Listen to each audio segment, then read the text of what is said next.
Here's our 2023 Volvo S90. We traded in our 2018 S90 that had a module problem. We just didn't want to deal with it. That would have been a $2,000 bill just in parts, not labor. So we traded it in for this guy, and it has 1,000 miles on it. It'll probably have 1,100 when I show it to you because I'm getting ready to run off. But I wanted to do a quick preface before I go. Okay, I'm back. Let's start the car up and I'll show you something. Alright, I have the center console off, but I wanted to show you that it has a whopping 1,217 miles on it. And we purchased it in March of 2023. And looky there. Ooh. Check engine light. Can you believe it? Brand new car with 1,200 miles on it. 4 months off the dealer's lot. Check engine light. What does that mean? It means I can't work on it and fix it. And I don't want to do anything that they can catch that I did to fix it, because, or check it, because it's under warranty. It's on them.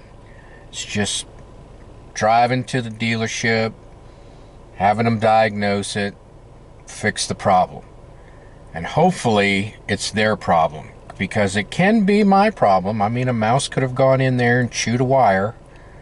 So let's read the codes. All right, unfortunately I don't have any really good code readers anymore. I kind of got rid of them because we bought new cars and I knew someone that needed one, so I technically sold it to him. But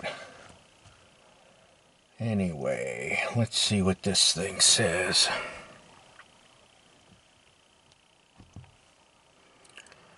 Processing.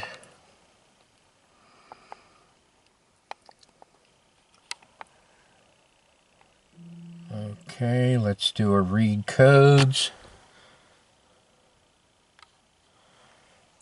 We'll do electronic control unit 1. We have generic O2 sensor circuit bank 1 sensor 2, the permanent code. Let's see what the other code says. Oh, P0136. So we have a P0136. See if I can get through them. P0037. Sorry about the camera work here. P0136. P0136. P0037. Heater control circuit low bank 1 sensor 2. O2 sensor circuit bank 1 sensor 2. Ooh, yuck, I don't like that one. Generic pending, generic permanent. Okay, yeah, the permanent code is going to stay in there until it clears. So, what do we have? Bank 1 sensor 2. Well, there's only one bank, so I don't have to worry about which side of the engine it's on. Sensor 2 is the middle sensor, so this has 3 O2 sensors. Alright, our Volvo has 3 oxygen sensor. Sensor 1 is a 2-wire sensor. Our suspect, sensor number 2, is a 4-wire sensor. 2 of the wires are for the heater. And then the post-cat oxygen sensor is also a 4-wire heated oxygen sensor. All right.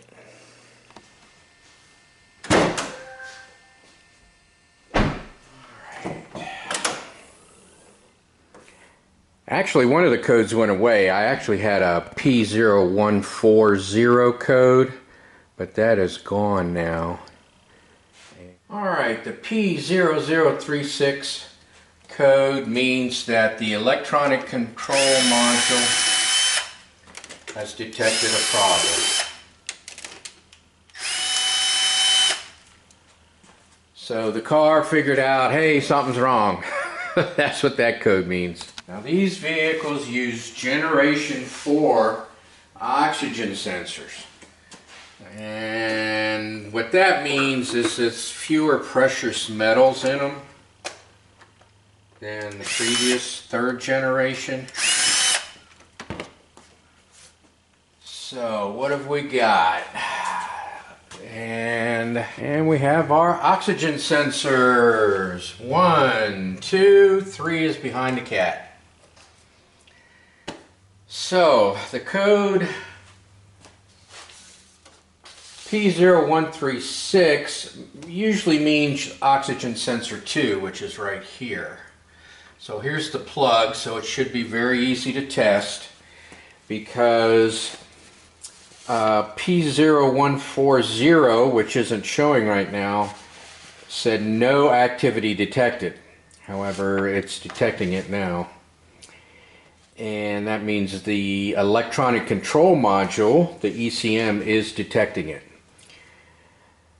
So what I would do is I would check for ground on the heater circuit, because that is most likely the part that goes wrong, because the monitoring part, crap, it's only got 1,100, 1,200 miles on the car.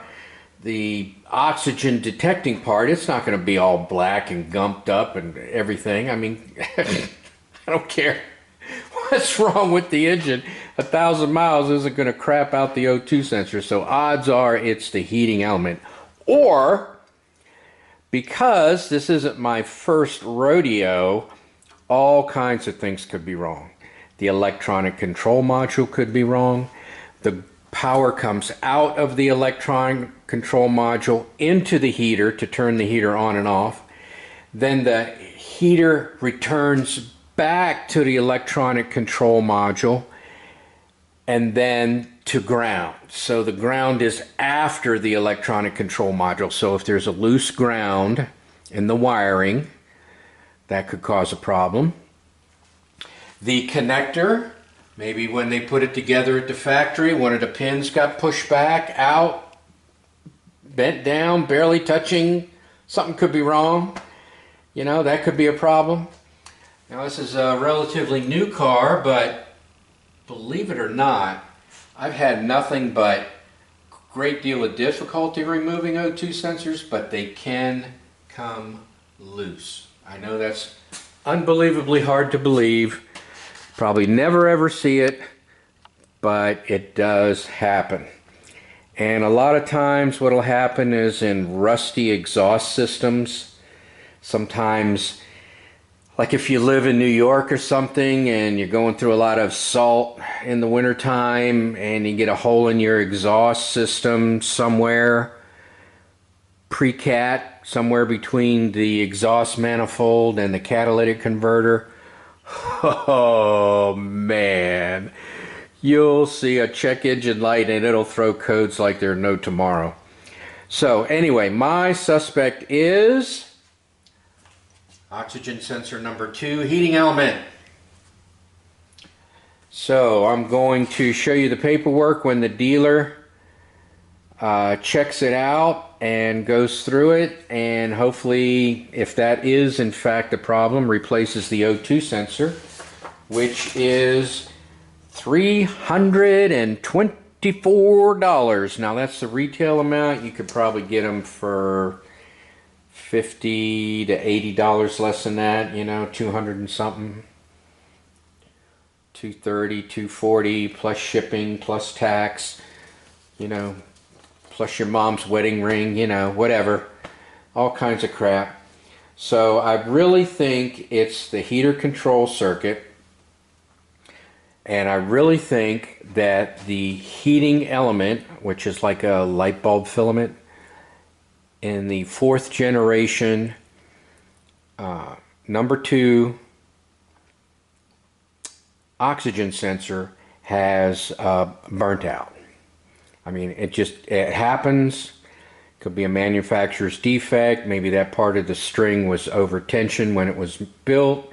You know, it's built by machines and some disgruntled employee putting these things together and, you know, deliberately making a mistake.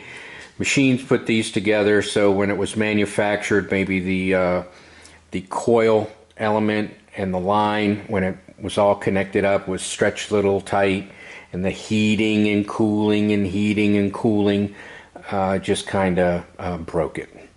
Sometimes it touches, sometimes it doesn't. I've had that happen with light bulbs. Maybe you've noticed that with light bulbs. Turn on your headlights, they're working, and then one goes out.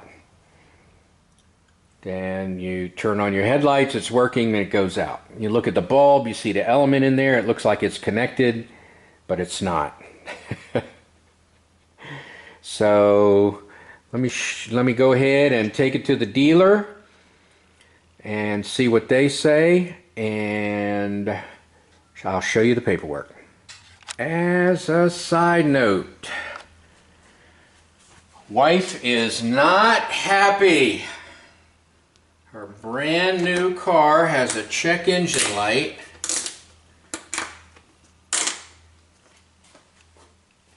and that's not good. So let's go to the dealer and get that thing fixed. I am definitely going to talk to the mechanic because I see 3 oxygen sensors. I said there was 3 before. My diagrams say there's 3. A lot of people say 4th and also 4th generation, so you know things are confusing, but I marked them 1,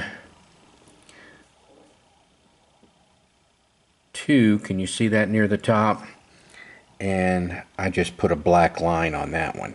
So that's 4 wires, so that's definitely heated. This one here is 4 wires, number 2, so that's definitely heated. And this one here is 2 wires. Let me flood the light here. 2 wires, you know, which, you know, we've kind of seen in the past. And they don't look real thin. I thought the 4th generation was much thinner, but who knows? Again, I'm going to talk to the mechanic. And I do know that a 4th generation is used because there's less precious metals in there that I think I've already said. All right, so we are going to the shop. So I did think of one thing I could do before the repair and not void the warranty, and that is to check the ohms on the heater circuit. So I disconnected the plug and I moved it out of the way, and I see the 2 black wires are on the left here. So that's pretty easy. I'll just read the 2 left pins, doesn't matter how I read them, I'm checking resistance, and we will see what it says, and then I'll check the new one and see what it says. Alright, I got a reading of 0.3. Alright, then we'll come back and check and see what the new one is after the repair is made, and see if we get a different reading. I was surprised to get anything at all. I thought I would get 0. Thought it'd be an open circuit, but we'll see. Alright, as I was putting away my ohm meter, I decided to check sensor 3. So let's see what that says. And let me get a reading on that. And I'm seeing 5.5. I'm not saying they're the same. I'll just see what they are when the repair is made. And I got my little electrical wire connectors on the end of my tips because these things have been poking through the little bag I keep them in. So I decided to cover them for that reason, not so much as to protect the tips. I've never ruined a tip. Wow, look at that redesign on the crankcase ventilation. That I had to replace 2 of those on the 2018 Volvo. It was just a big long piece and it would warp. This is amazing. They completely redesigned it. It is much more robust. I'm pretty surprised how robust it really has become. Truly amazing compared to the 2018 model. Maybe that'll be one of the videos I put on the end of this video that you could go look at when I made that repair, figured all that stuff out. All right, continuing on.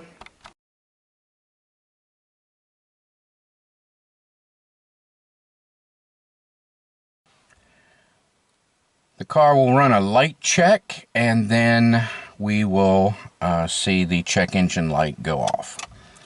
So there's the check engine light, it's going off. Yep, don't have my seatbelt on, but you saw it just went off instantly. So there we go. There's my location. We have 1,500 miles. Woo! Actually, I pushed the wrong button. I wanted to turn off the map.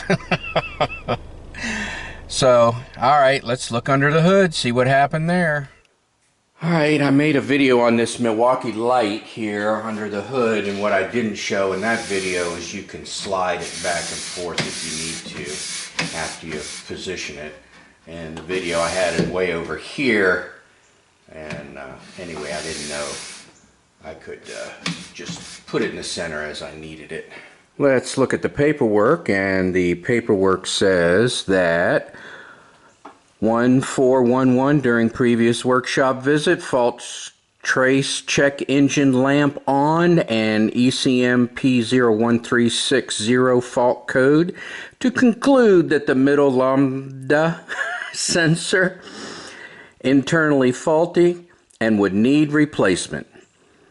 Accessed engine bay, fitted new O2 sensor, tightened to 45 Newton meters, refitted components, connected battery maintainer to vehicle, connected to Vita, cleared fault codes, reset trim adaptations, reset O2 sensor adaptations, test drove vehicle, he drove for 2 miles, and verified check engine light, no longer illuminated.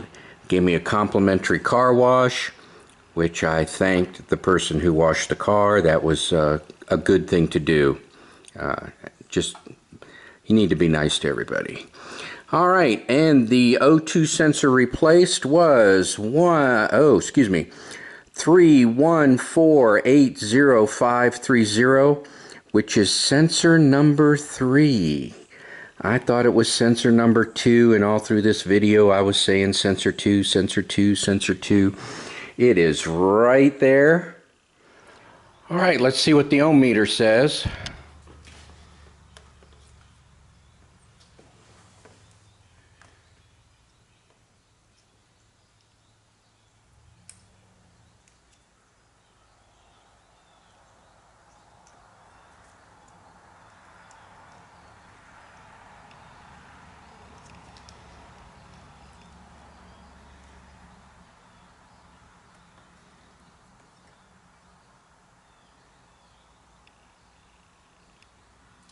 .4 ohms.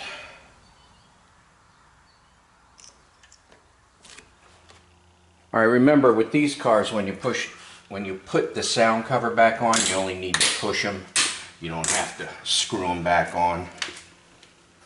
All right, so there you have it. O2 sensor failure. And it was the heating coil for whatever reason. And I appreciate you watching my videos. Have a great day.